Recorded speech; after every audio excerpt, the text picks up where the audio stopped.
অনেক অভিভাবকই মনে করেন শিশুর ওজন বাড়ছে না মানে এটি সবসময় খাবারের সমস্যা অথবা অপুষ্টিজনিত, কিন্তু এর পেছনে জন্মগত হৃদরোগও একটি গুরুত্বপূর্ণ কারণ হতে পারে। সেটি কি আপনি জানেন?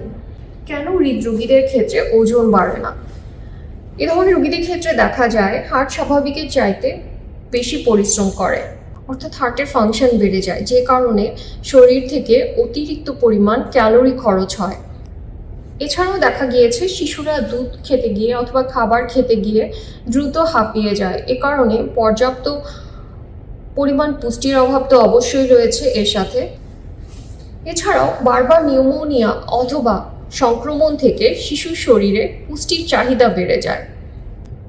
সব মিলিয়ে শিশু কম খাচ্ছে, শরীরে ক্যালোরির চাহিদা বাড়ছে, এই সব কিছু সংমিশ্রণে ধীরে ধীরে ওজন এবং উচ্চতা আর বাড়ে না। আর কি কি লক্ষণ থাকতে পারে?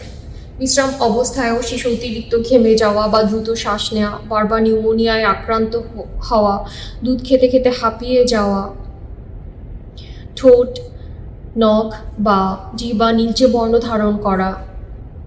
তাই আপনার শিশু যদি প্রত্যাশিতভাবে ওজন না বাড়ে এবং এর সাথে আপনি এই লক্ষণগুলো দেখতে পান, সেক্ষেত্রে শুধুমাত্র খাবার বা পুষ্টির দিকে নজর না দিয়ে একজন শিশু হৃদরোগ বিশেষজ্ঞের পরামর্শ নিন। সঠিক সময়ে সঠিক সিদ্ধান্ত আপনার শিশুর দ্রুত চিকিৎসা এবং অবস্থার উন্নতিতে খুবই ইম্পর্টেন্ট ফ্যাক্টর হিসেবে কাজ করে। একটি সিম্পল ইকোকার্ডিওগ্রাম থেকে অনেক জন্মগত হৃদরোগ খুব দ্রুত শনাক্ত করা যায় এবং এর ব্যবস্থা নেওয়া যায়। এটি একটি নন ইনভেসিভ প্রসিডিওর, একটি ব্যথামুক্ত প্রসিডিওর।